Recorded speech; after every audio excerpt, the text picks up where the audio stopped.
everybody. I'm Aaron Hernandez. Matt and Daniel with me again. We are really excited to be talking about War of the Spark cards. This is the green top 10 list. We're going to be hitting all 5 colors. We're going to do multicolored. We're going to do colorless. We're going to do Planeswalkers. So going really thoroughly into the set. It's an exciting set. I love new cards, man. And the flavor is great. The power level is high. There are some awesome green cards to talk about. So let's do it. Let's get into it. The card that I am the most excited about, but is the least powerful, is the first one on our list. And that's Bond of Flourishing. 1 in a green. Look at the top 3 cards of your library. You may reveal a permanent and put it into your hand. Put the rest in the bottom of your library and gain 3 life. It is just a green Anticipate that also gains you life. And it's just a ton of value in a 2-mana package, and I'm really excited about it. I'm excited to cast it at instant speed off with Teferi.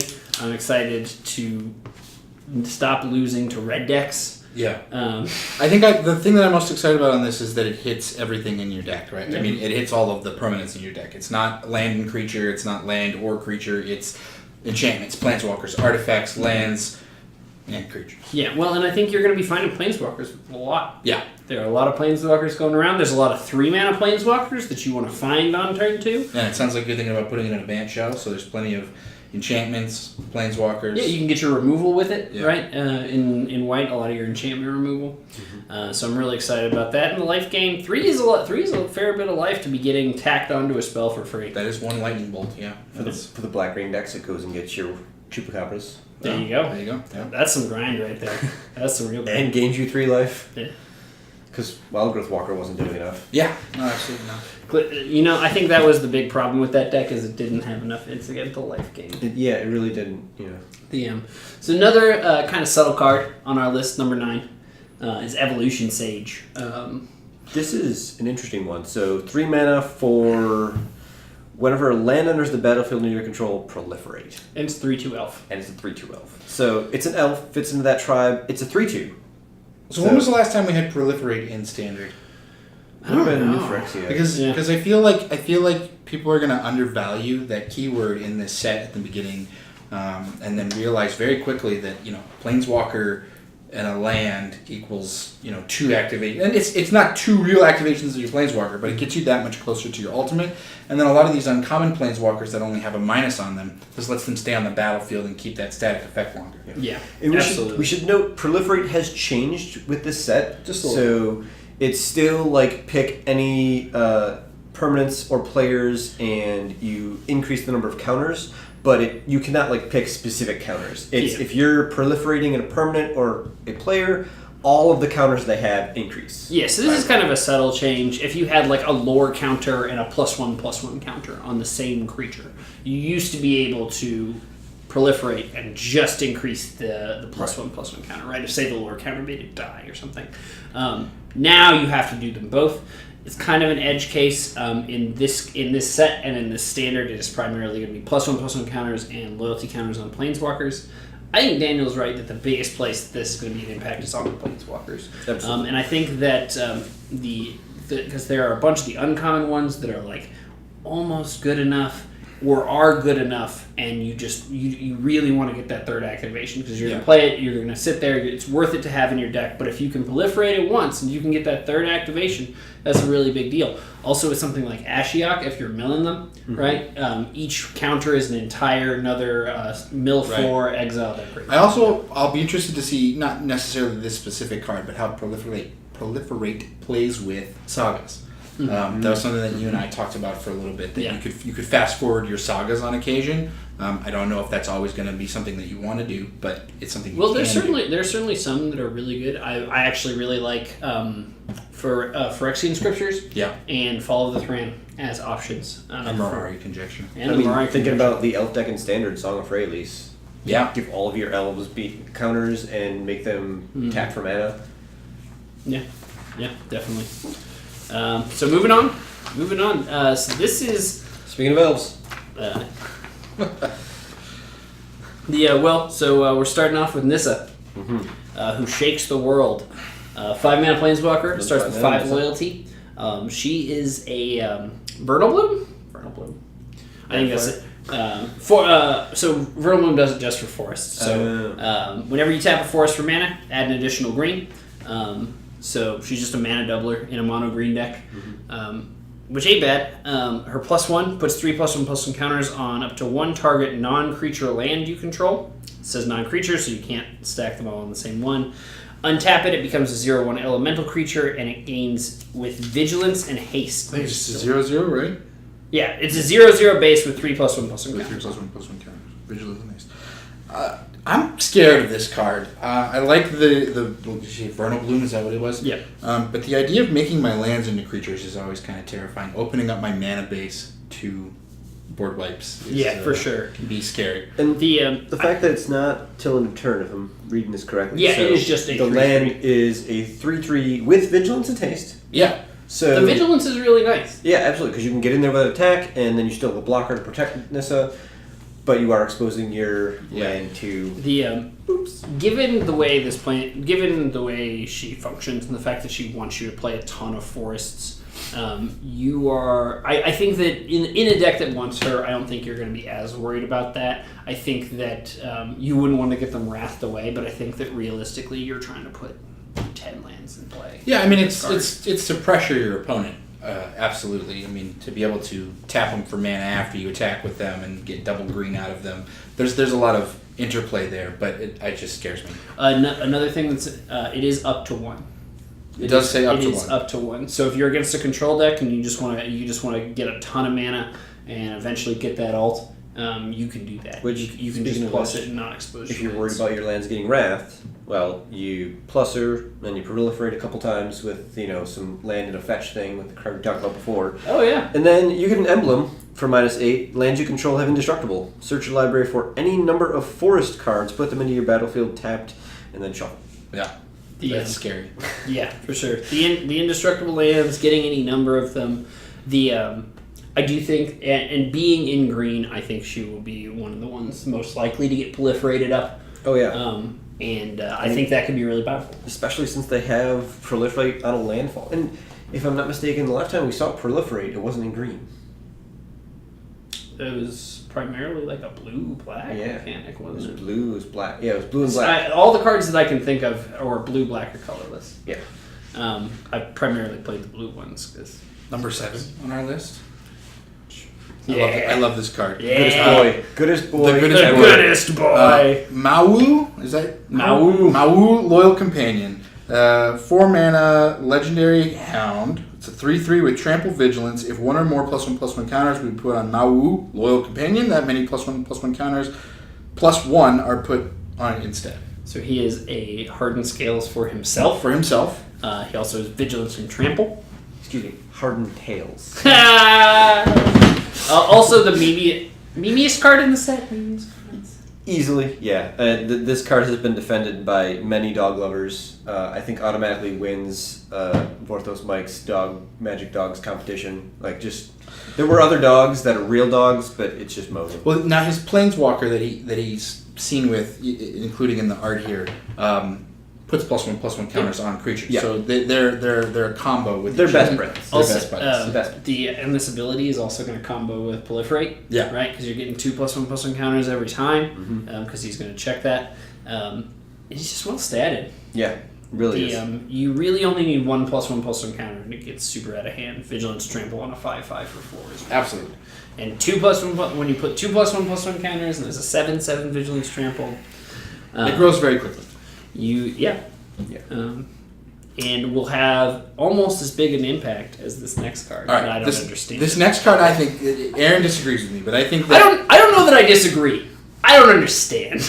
Arboreal Grazer is a 1 mana 0/3 with reach that puts a land in the 0/3 beast. 0/3 that beast. doesn't make sense. Okay, it's a beast, sure. An 0/3 beast. That when it enters the battlefield, you can put a land from your hand onto the battlefield tap. So it ramps you, and against mono red, a turn 1 0/3 that can block basically every turn 1 play that they have. And it does block all the 1 drops out of white as well. Yeah, so it's a decent blocker that ramps you quickly, and you can sacrifice it later if you need Gives to. you a second set of Llanowar Elves. Yeah. Right? So all these 3-mana walkers and 3-mana, just all these good 3-mana cards that we It's just talking about. it's just an easy way, and you know, if you're putting a land on the battlefield tap, you could put a shock land into play. It's going to come into tap anyways, so you don't need to pay the 2 life. I do love Enter the Battlefield's abilities. And this is an Enter the Battlefield ability, You which can I like.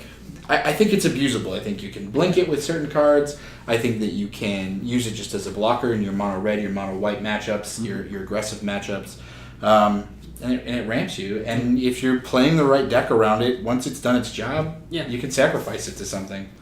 And if you don't have the money for Azusa's, it's a budget option for Modern. Does not replace anything in Modern, but it'll be interesting to see how its effect on Standard. I don't know how much Modern effect it'll have.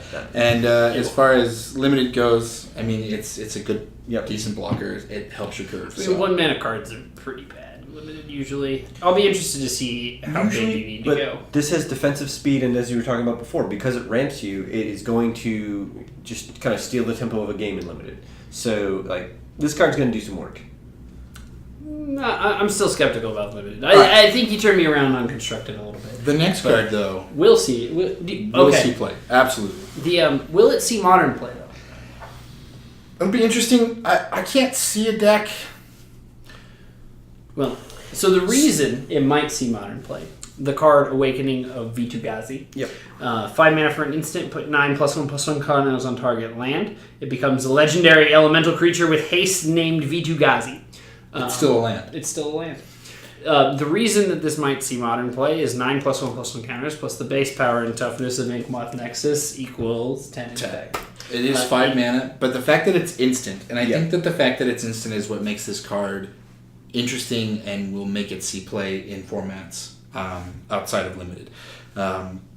It's a 9/9 that can block.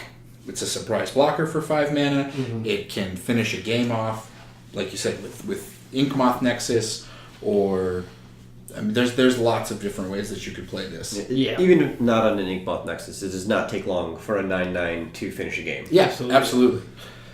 And a 9/9 and instant speed is definitely good. I want to take a minute to talk about the flavor of this card. I've always been sort of my color pairs. I started as a green-white mage, so I've always really liked Selesnya. I've activated the stupid land from the first Ravnica for 4 mana to make a 1/1 like 100 times. So I'm really excited that Vitu-Ghazi is angry. I think this is a great flavor thing to bring Nissa back and do, right? Because she's sort of worked her way out of the storyline a little bit. But if she is going to come back, summoning big like elementals that are like attached to the plane is kind of her jam now. Mm-hmm. On top of the fact, the last time we heard of or saw Vitu-Ghazi in the Nikki Drayden stories, it wasn't looking so good.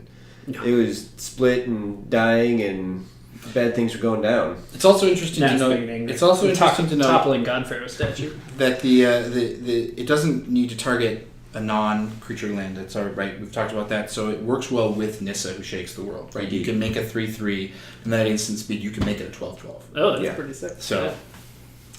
Well, and you're going to be able to pretty easily produce the 5 mana when they're not expecting it with your Nissa. Yeah, absolutely. And I think the biggest crux is that the fact that it's an instant, like the ability to just do this at end step and show up and be like, okay, now what you got? Where's that push? Oh, you wasted it on one of my other dorks earlier. Right. So for our top 4, we have some real power. Green is really strong in this set, and these next 4 cards are really good in my opinion, and I'm very excited about all of them. Absolutely. So many good cards in this set. A cycle for this one. Yeah. There's a colored artifact cycle. And Matt, you want to tell us about the green one? So we got Vivian's Arcbow. It's a legendary artifact for 1 green. For X and tap, you're going to discard a card, look at the top X cards of your library. You may put a creature card with converted mana cost X or less from among them onto the battlefield, and the rest on the bottom of your library in a random order. So if you're top decking, this is insane, right? If you draw a land and you can just turn it into, say you've got 7 mana and just turn it into a 7/7 or into any 7-drop, it's about as close to survival of the fittest as they're ever going to print. And in some ways, it is not better, but it does have the advantage of putting it directly into play. You have to pay a lot more mana, but just entering straight into the battlefield. The fact that you don't have to discard a creature. Cycle your land. There's some set of keywords that are missing from this card that I think that make it really good, and that is that it's not at sorcery speed. Yeah, this is activatable at instant speed. So again, this helps your control matchup. That at their end step, you can activate this with whatever mana you have left over. This is really and put a creature into play, and the fact that you can look at X and find X or less. If you've got 3 mana at the end of your turn, you're looking for. Now, what I'm interested in doing is playing this with one of the blue cards that was spoiled, which I can't pronounce because it doesn't have any vowels. Right? Because then you get to draw 2 cards off of it too. Yeah. Then you get moral fuel for the arc bow. That's pretty great. This is just a stone killer against control because it's 2 mana, so you can sneak it into play, and then they just can't counter anything. They're going to be capped out for Search for Azcanta. Yeah, it's your answer to it's Green's answer or Green-based deck's answer to Search for Azcanta. Right? They play Search for Azcanta. They get to look for their spells. You play this. You get to look for creatures. They can't be countered because you're not casting them. You're putting them directly into play. Yep. This will see a lot of play. Oh yeah. In the main board, in the sideboard, I personally see a lot of places where this is 2 in the main, 2 in the board, where you're a creature deck and you're playing them just to cheat things out, and then the matchups where either they can't deal with it or if they're a control deck with counter spells, and you just bring them to 4 and just bury them. Yeah. So we have Vivian. We have Vivian's bow. So now we have Vivian. Yeah. Gotta have the bow. Gotta have the weapon. Gotta have the wielder. Yep. 3 mana planeswalker with 4 loyalty. She gives all your creature spells flash.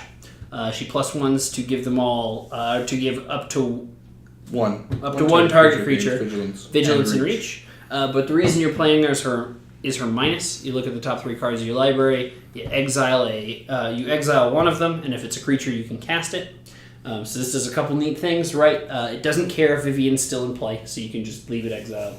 And you can always cast it. You can bluff with it, right? Normally, when you have to choose a creature type, or when you have to choose a type, you got to reveal it immediately, and you kind of lose some of the effect. Right. There's no but if you were particularly when you're playing when you're playing a flash deck, which she inclines you to do, part of the what makes that powerful is just holding up your mana and saying go, and it could be anything. And the fact that you can just put anything face down kind of plays into that, and the fact that you can play it at any time kind of plays into that. So you don't have to reveal it. It could be a frilled mystic. It could be a bounce spell or something like that. Yeah, and because if she's on the board still, it gives it flash, so you can cast that creature at any point as well, which is again super powerful. Also helps against your control matchups. Probably helps against your aggressive matchups too, because you can just surprise creatures into play and block or attack or however you want to do it. Yeah, and then against the mid-range decks, you can flash creatures in. You give that creature the plus ability. It gets vigilance and it has reach, so now you have a much stronger defender that can still get in there and attack. So it's going to pressure all those creature decks as well. Yep. So. I think she will see a lot of play. Being 3 mana. Oh, we didn't mention. The biggest reason why she's going to see a bunch of play is because she's 2 and a green for Planeswalker, which means you can play her turn 2 off of either your little cat thing that we were talking about earlier. It's a beast. It's a cat. It's a beast. It looks like a cat. It's most likely a marsupial. Anyways, yes. Or land or else. Land or else is legal right now. That's legal right now. Lots of ramp available in green. Works well in a Bant sort of flash deck as well. So the next 2, also work well. The both of which with a sort of a crater hoof effect attached to them. The first one we have God Eternal Ronus, 5 mana for a 5/5 death touch. When he enters the battlefield, you double the power of each other creature you control until end of turn. Those creatures gain vigilance until end of turn. Like I said, it's kind of an overrun Crater Hoof style effect. like all the gods, he has the ability to shuffle back into your library. Tuckability. The god cycle is very interesting in the set because they've always done this where like the gods have some way of not being removed from the gameplay somehow. They always stick around in some way. In this case, they get tucked back into your library. So if you deal with Ronus, it's probably a bad idea because it's coming back pretty soon. So I think I've decided that this version of the god effect is more annoying because it also can't be exiled. Right. Yeah, they're pretty much, you have to counter them. If you counter them, then they go away. So if you're playing it off of, I don't know, Vivian's Arcbow and it can't be countered, then it's just going to keep coming back. And if it dies, you know that it's in the top 3, so you know that you can get it back with Vivian's Arcbow. I like to play between the Vivian Champion of the Wilds and this, or Arcbow and this, using it at flash speed. So you attack with a bunch of 1-1s, 2-2s, whatever, they don't block, you flash this in, all of a sudden your 2-2s are 4-4s, and they're hitting for a lot harder. Yeah. This with Flash was something I wasn't really thinking about, but yeah, when you can wait until after they declared blocks and just get them. Yeah. And like if he dies, you get to recur that trigger, which is great. They have to kill it because it's a 5-type death touch. Yep. There's some chance that I'm going to get annoyed with the existence of the gods by the end of this standard. Because that sounds really awful. I mean, just the idea that there are so many cards that can give this vigilance in decks that want to play it. So you have a 5/5 Death Toucher with vigilance that doesn't die, essentially. That's not going to go anywhere. It's not going to be removed. It's not going to be exiled. So you can attack with it. You can hold it back afterwards. Especially because it is a big chunk of its power is in the ETB. You're getting a lot more of the value off that death trigger. You want this card to die. Yeah, you're forcing your opponent to deal with a card that's going to come back, and Magic is essentially a game of resources, and this is a resource that is a recurring resource. So and that gives you immediate value. So obviously number 1's pretty powerful if it's beating God Eternal Ronus. Yeah, and it's kind of a... So before we reveal it, I have to say this because I think it's pretty funny. Sure. We have never, in all the time that we have been doing this, had a consensus number 1 card until now. This was the only one that was number 1 on all of our lists up to this point. Okay. And that is Finale. Finale. Yeah. It just looks wrong. I don't know. Yeah. Finale of Devastation. X green for a sorcery. Search your library and or graveyard for a creature card with converted mana cost X or less. Put it onto the battlefield. If you search your library this way, shuffle it. If X is 10 or more, creatures, all of them, you control, get +X and gain haste until end of turn. I didn't read the card all the way through the first time. Green Sun's back, and it brought a behemoth with it. Yeah. No, this is pretty powerful. Well, so to be fair to you, Daniel, I didn't read it correctly the first time either. I assumed that it was a single creature that got the +X. The fact that it's all of your creatures get it. The fact that you don't actually have to find anything off of this. You can search your library. It says if you search your library this way. It doesn't say find something. It just says if you search your library this way. So you can fail to find and still give all of your creatures +X. So if you've got a ton of mana to dump into it, I don't know why you would fail to find. The creature gets haste. Those are 2 different clauses. If you search your library, just means you got to shuffle it later. Then it's period if X is 10 or more. Yeah. So all you So you can cast this fail to find and still get the +X. Absolutely. Now, if you're not finding a creature that you want to put in play from your graveyard or your library, you've probably already won the game. Or your entire library has been exiled and you're really glad that you have a Greater Hoof to kill them with. Or we need to talk about deck building. Yeah. But it does, and this affects all creatures and gives them all haste. Well, so like if you look at the history of green creature tutors, you have Green Sun Zenith, which is banned. You have Court of Calling, which sees a ton of play. Comes in and out depending on the decks. And then you have Summoner's Pact, which sees a ton of play. All of which are good in EDH and playable in Modern. And I think this is going to fit nicely in with all those. 100% I'm going to play this in EDH. I could definitely see it seeing play in like Elves. Modern. Yeah, Elf Ball, absolutely. But yeah, I think this is one of the only cards that has been printed in a long time that actually should go in every green deck. Tutors are really powerful in EDH, and and you just don't get like Court Calling style effects printed all that often. I think it's also neat because, like, you know, we don't have green sensitivity in Modern because of the Dryad Arbor issue. So, you know, this is kind of a 2-mana way to still ramp you if you want to go that route. That's true. And it gives you so much of that flexibility that I wouldn't say a lot of those decks were missing, but they're just going to be happy to have it. I mean, it turns your green deck into a toolbox at the worst, right? I mean, for 3 mana, you can go find a Llanowar Elf if you really want to. Yeah. Or for 2, you can go get Dryad Arbor. That's true. That's true. Well, you are correct. But the flexibility to go get anything along the curve, and then if you're a green deck that is able to produce a bunch of mana, like Elf Ball, it's your win condition. Yeah, you the first thing you think of with a green tutor traditionally is I'll get my Craterhoof and kill them, but you don't have to. The Craterhoof is attached to the card. Yeah. I was actually just Avenger of Zendikar, which is typically his partner of crime. Typically, you tooth and nail and go get Craterhoof and Avenger of Zendikar at the same time. You can just go get the Avenger and finish them. Yeah, which is pretty sweet. I'm really excited about this card. I'm really excited about this set. It's really cool. I mean, I think that as far as power level goes, these cards that we just talked about are very powerful, and I think that green is on the lower end of the power scale of some of the other colors. I don't know if I agree with that. I actually think that green is, if not the strongest, then the second strongest color behind red. But we'll hash it. You guys will get to see us hash it out over the course of our next 3 or 4 videos. We're excited to get back here and talk about the other colors. So I hope you enjoyed the green set review, top 10 list. Tune in, and we'll hit all the rest of them. Thanks for watching.